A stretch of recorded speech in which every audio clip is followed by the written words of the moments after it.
Chris here, and welcome to my channel. And as you can see by my setup, it's time to play Phase 10, chooses my TBR. So I apologize if the lighting is a little bit different. It is actually nighttime, and I'm filming this because, well, I was in the mood to film, and I'm having a bit of a bad day, so I'm hoping that my game is gonna cheer me up. We shall see. So before we jump into the game, we obviously have some of my general housekeeping. First off, I want to mention that I'm going to take part in 3 readathons in the month of May. The first is the latest round of the Final Book Support Group, which I believe runs the 26th through the 29th. It's a 4-day round, and I'm quite looking forward to that, and I will have a separate TBR for that later in the month. I have a general idea of kind of what I want to read to fulfill the prompts, and one of them happens to be Poll Pick.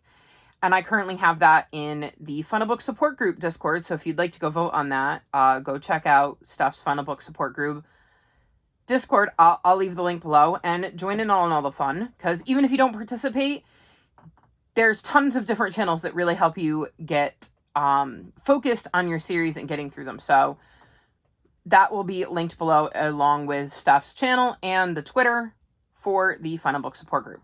The second readathon I'm going to take part in is Desertathon, which is hosted by Esme from Bookish Buddies. I've taken part in this before. This is a month-long readathon, and I'm very excited to be taking part again.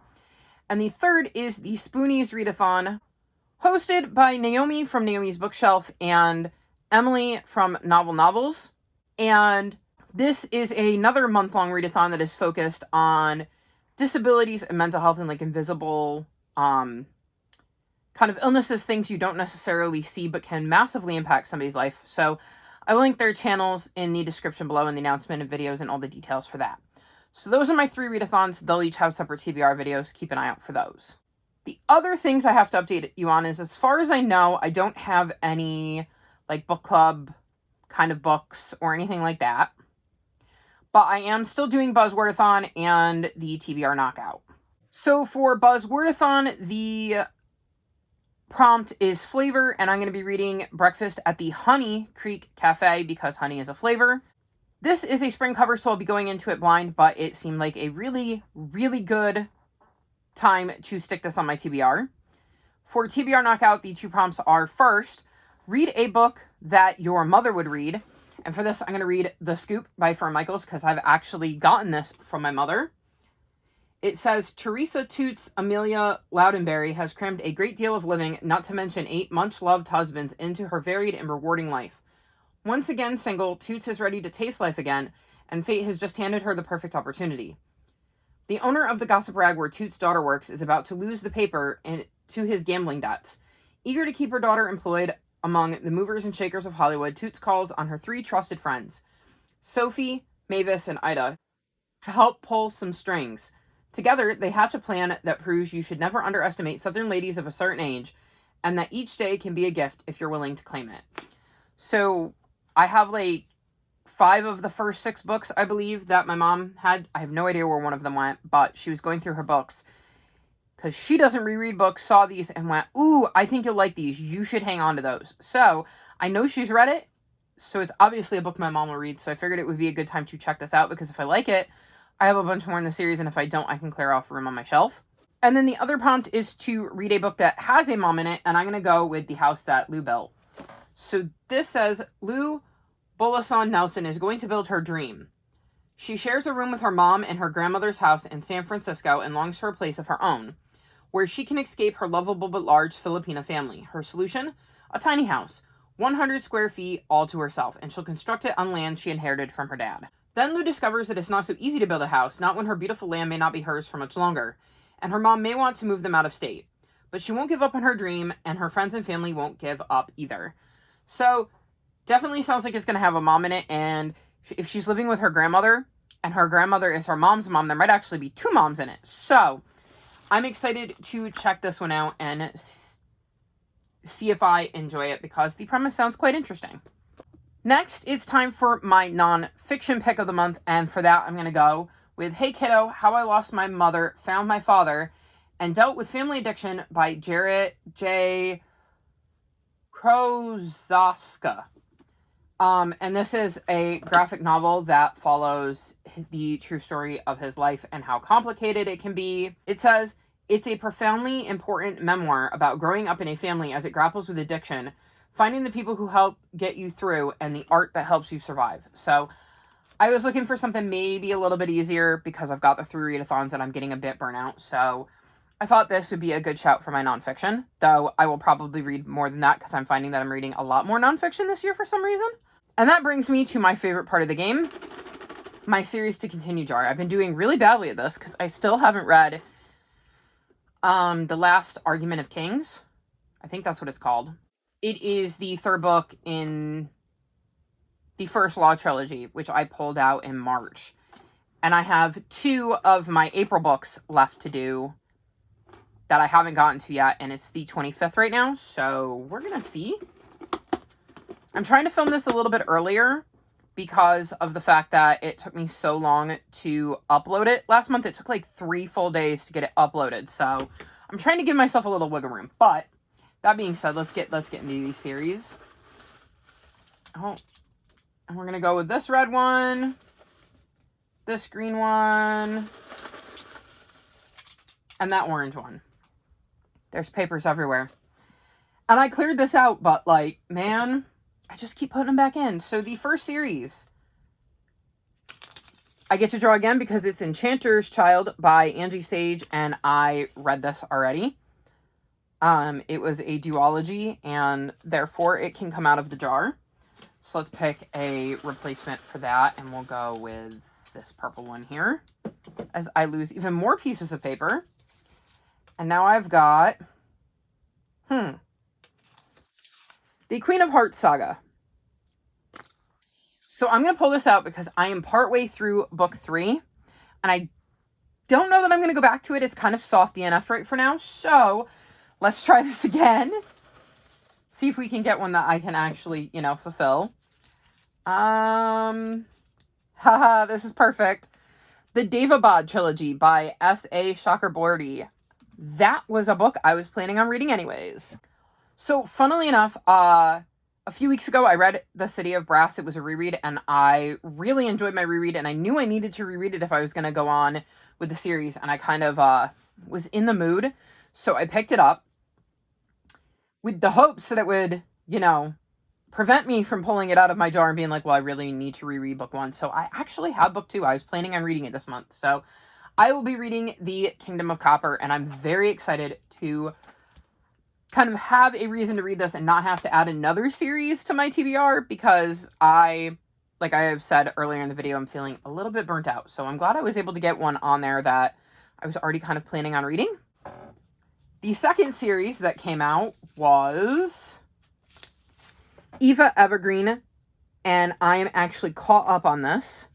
So that's going to come out, and I'm going to pull a new one. This red one, I guess.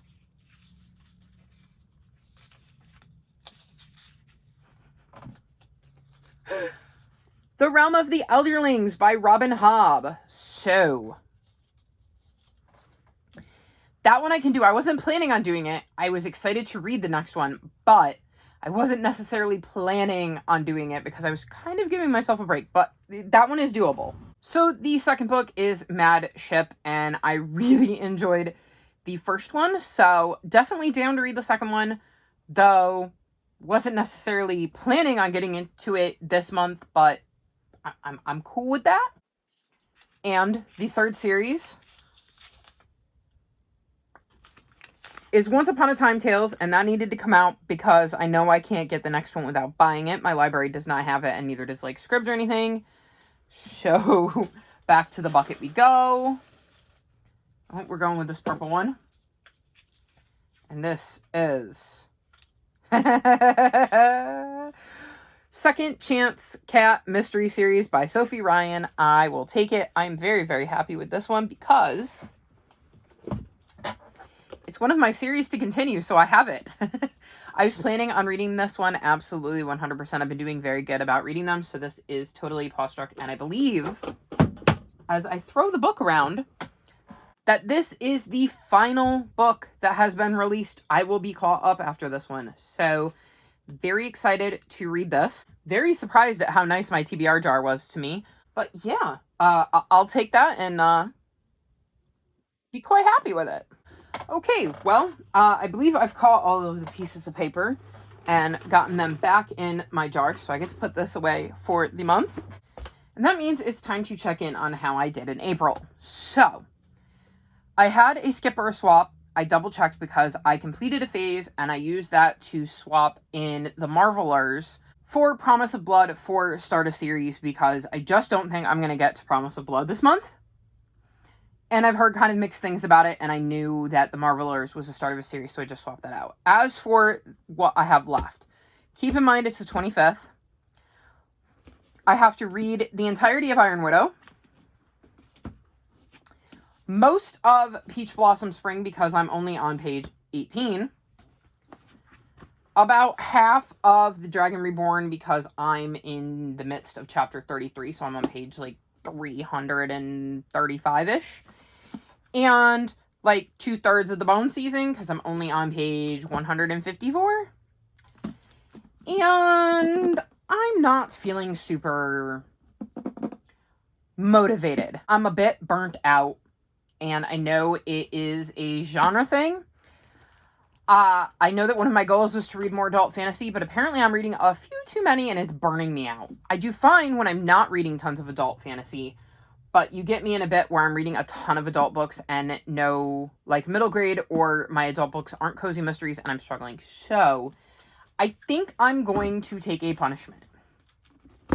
Because 5 days just, I don't know, I could do it, but I could also not do it. So,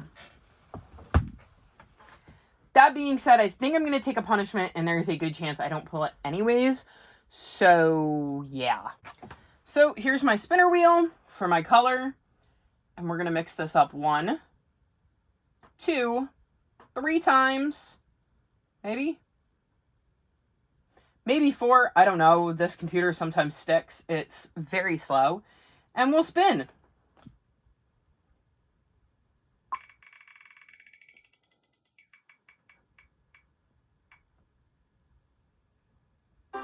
Okay, blue. So, as you can see, the blue 8 is taken, so I've taken the 8 out, and we're going to shuffle these 3 times. 1, 2, 3, and now we're going to spin.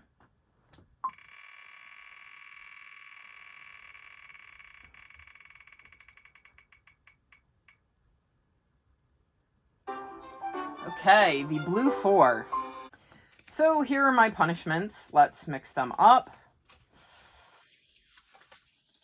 They are not mixing as easily because they haven't been handled. They'll get there. I mean, hopefully not too quickly, but probably eventually. And we'll go with this one here that is trying to hide. Okay, so the prompt for blue 4 comes down.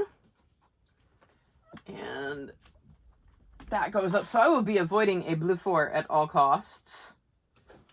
We'll put that back into the middle of the deck and just kind of mix these up. So the whatever the prompt for blue 4 was is kind of mixed in.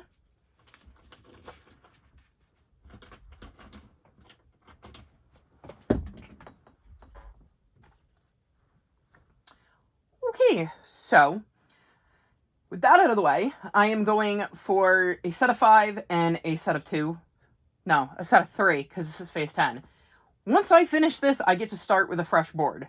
All the prompts will come down except for these 4, because I've decided I get to keep my rewards and punishments, which honestly is needed because, like, I need to kind of redo the board because the construction paper is ripping. So, I'm hoping for an easy month, 10 prompts, no blue 4s, and I guess we'll see. So, let's dive in. Draw number 1.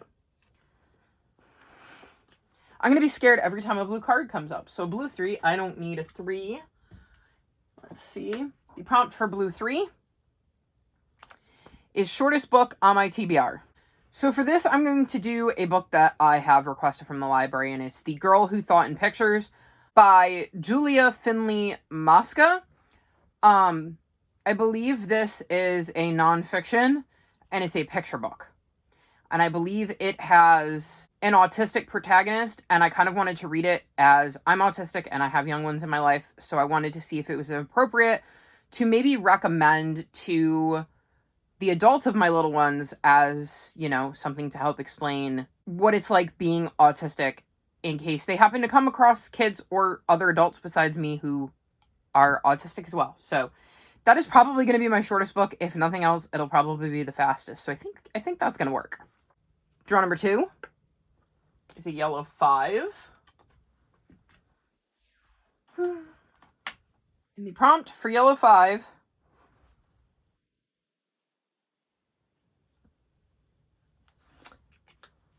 longest book on my TBR. So, just like with shortest book on my TBR, I think I'm going to do it with longest. And according to my library, Mad Ship is 647 pages, which seems to be the longest book that is currently on my tentative TBR. So we're going to go with that and read Mad Ship because, you know, my game, my rules. And like I said, I'm getting burnt out, so I'm going to allow it. Draw number 3 is a red 10.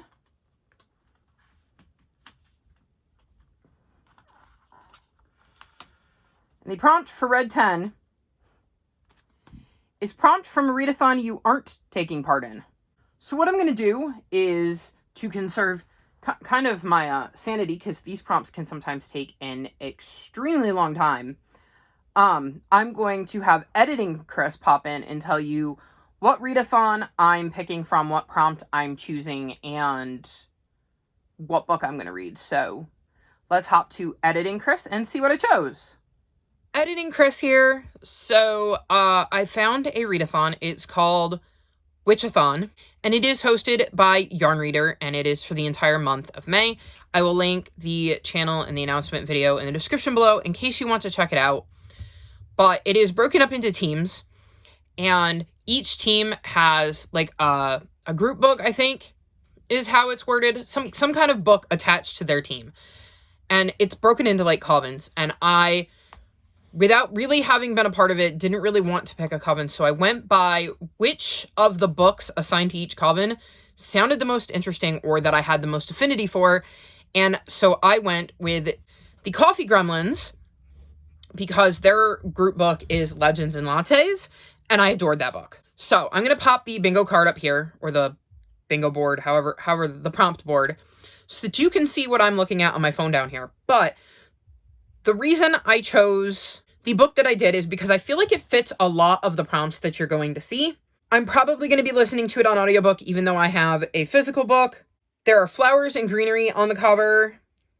It's probably going to be a quick read. It's going to have cozy vibes, in my opinion, because it is a cozy mystery. And I felt like it was perfect, so rather than pick one of these prompts, it fits a bunch of them. So the book I chose is A Sprinkling of Murder by Daryl Wood Gerber. So you can see that there's all sorts of flowers and greenery on the cover, although there is no tea or coffee from what I can see. But the back says, Fairy Garden store owner Courtney Kelly believes in inviting magic into your life, but when uninvited trouble enters her shop, she'll need more than a sprinkling of her imagination to solve a murder. Since childhood, Courtney has loved fairies. After her mother died when Courtney was 10, she lost touch with that feeling of magic. A year ago, at age 29, she rediscovered it when she left her father's landscaping business to spread her wings and start a fairy garden business and tea shop in beautiful Carmel, California. So, pausing there, back to the board.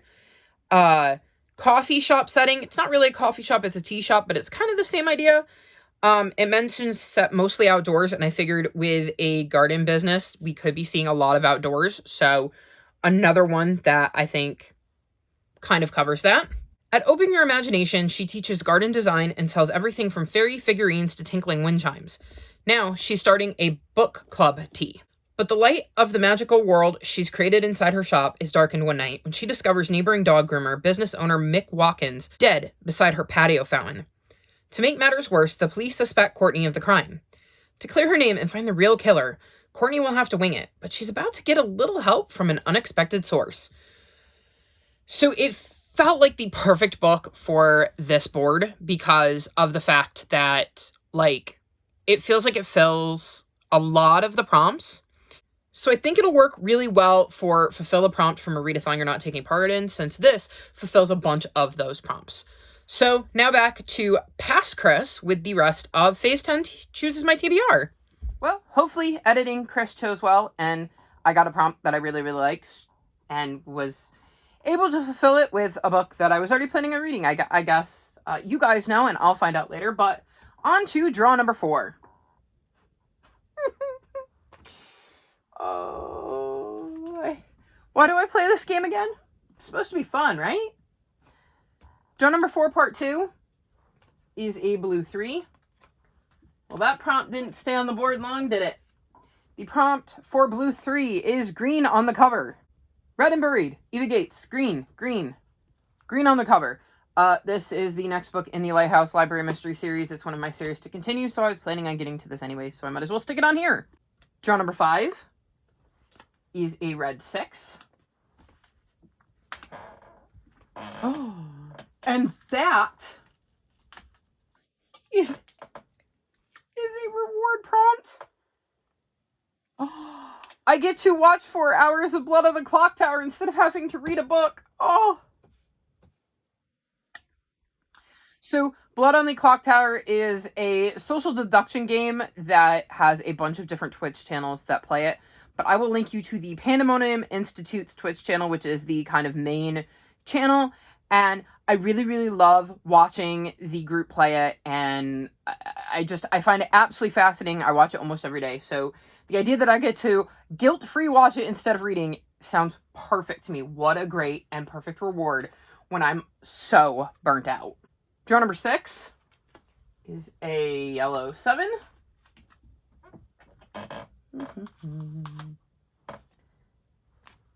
Book with a map.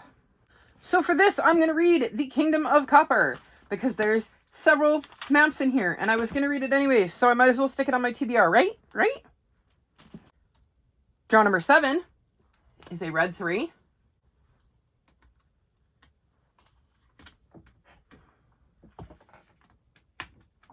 And the prompt for red 3 is one word title. So, for this, I'm going to read Festergrim. Festergrim! Yes! It's the 4th book in the Arion Sea mystery series. I'm so excited. I was like, oh no, none of these are one-word titles. And then I looked at my list and found one. Oh. So far, I haven't had to add any books to my TBR. Fingers crossed it keeps going that way. So, this is the 4th book in the Arion Sea series, and I'm so very excited to be reading this. I think I got the email today that the book had been shipped, so yay! I'm very, very excited to dive back into that series, so I'm happy so far. So, draw number 8 is a green 9. Again, I'll take it as long as it's not a wild. Or a blue 4. Green 9. Set in another world. So for this, I'm going to do Wings of Fire Escaping Peril because, as you can see, that is definitely not our world. This follows dragons. It's book 8. We're in the 2nd arc. I'm really enjoying this arc much more than the first one, actually, and I'm very excited to dive back in. So, another book I was hoping to get to. It's a series to continue, so another thumbs up. Draw number 9 is an 8.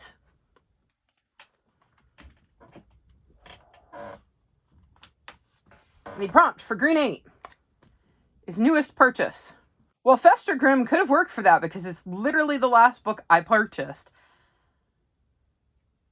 However, the one before that actually is reminding me that I should have mentioned this. I'm doing a bit of a Percy Jackson read-along where I'm kind of in the build to the 2 new books we get in that universe. One featuring Percy, Annabeth, and Grover, and one featuring some new characters. I'm kind of trying to read all of the books in the universe before the 2nd of those comes out. Because I think the new arc comes out in May, and then the Percy, Annabeth, and Grover one comes out like in September. But for May, I'm going to be reading The Mark of Athena, and I think it's The House of Hades, which is book 4, and I didn't own book 4, but Barnes & Noble had a buy one, get one 50% off sale, and it had 2 of the Percy Jackson kind of universe books that I didn't own. So I bought that one. So that one is also on the way. So I'm going to go with the House of Hades for this because, well, it is literally the book that I technically purchased before Fester Grimm. Because I purchased that a couple days ago, and then Fester Grimm's pre-order kind of kicked through today, because I think it actually got released today. So the House of Hades is going to be my newest purchase, or most recent purchase. And what's hopefully the last of my regular draws, draw number 10, is a red 7. Again, as long as it's not another wild or a blue 4, I'll take it. Red 7. Another reward.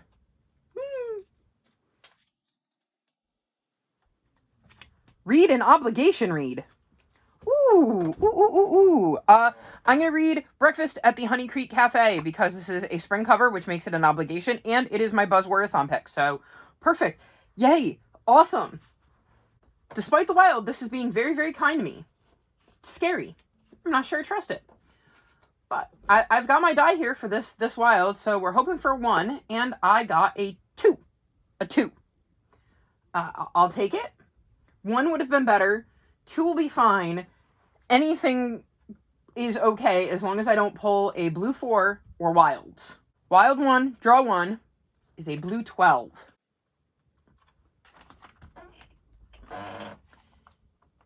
The prompt for blue 12 is buddy read.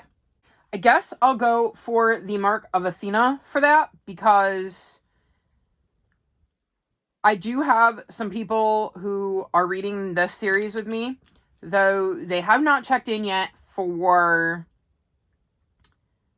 the first 2 in the Heroes of Olympus, but I'm hoping they're still buddy reading this with me because I've liked hearing their thoughts on it, especially from a fresh perspective, considering I've already read it. If you'd like to hop in, my Discord is linked below. Feel free to jump in. All of the servers are there for all of the books we've read so far, so if you'd like to catch up or hop in wherever you left off, feel free, but I think I will go with this because the only other one that I can think of is, I know Courtagonist will have a book club pick, but I don't know what it is yet, and so I don't know if it's one of the ones I want to read.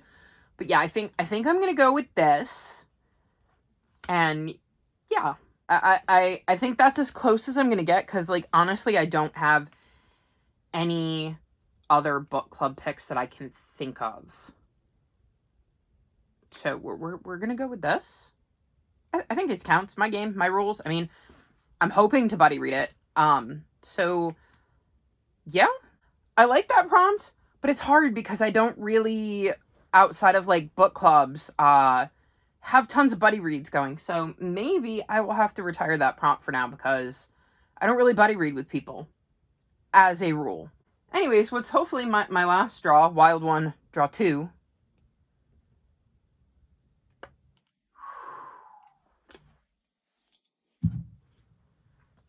It's a green 2.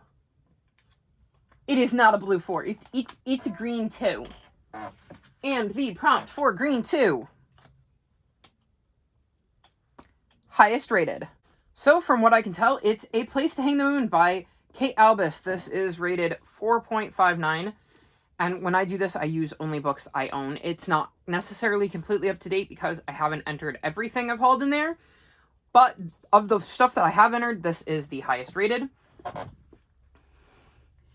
It says, William, Edmund, and Anna aren't terribly upset by the death of their not-so-grandmotherly grandmother who has taken care of them since their parents died. But the children do need a guardian, and in the dark days of World War II London, those are in short supply, especially if they hope to stay together. Could the mass wartime evacuation of children from London to the countryside be the answer? It's a preposterous plan, but off they go, keeping their predicament a secret and hoping to be placed in a temporary home that ends up lasting forever. Moving from one ballet to another, the children suffer the cruel trickery of foster brothers, the cold realities of outdoor toilets, and the hollowness of empty stomachs. They find comfort in the village lending library, whose kind librarian, Nora Mueller, seems an excellent choice of ballet, except that her German husband's whereabouts are currently unknown, and some of the villagers consider her unsuitable. Set against the backdrop of World War II England, A Place to Hang the Moon is a story about the dire importance of family, the one you're given and the one you choose. this sounds like it's going to be absolutely brilliant, so I'm totally fine with that. Happy, very, very happy. So, a much quieter round of FaceTime this month, even with the one wild. I got 2 rewards, which is super exciting. I did not hit my punishment. If I manage to finish my TBR before the end of April, next month I will be replacing this with a reward prompt. I just figured it was fairer to put the punishment on there. So, we're going to keep my fingers crossed for that, because I'd much rather put up another reward.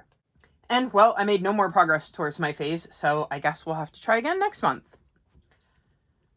But, yeah, that's all for my video. Like, my TBR is done. It's set. It is much more manageable, and I totally expect a reward to be going up on the board next month, because this is doable. That I can do.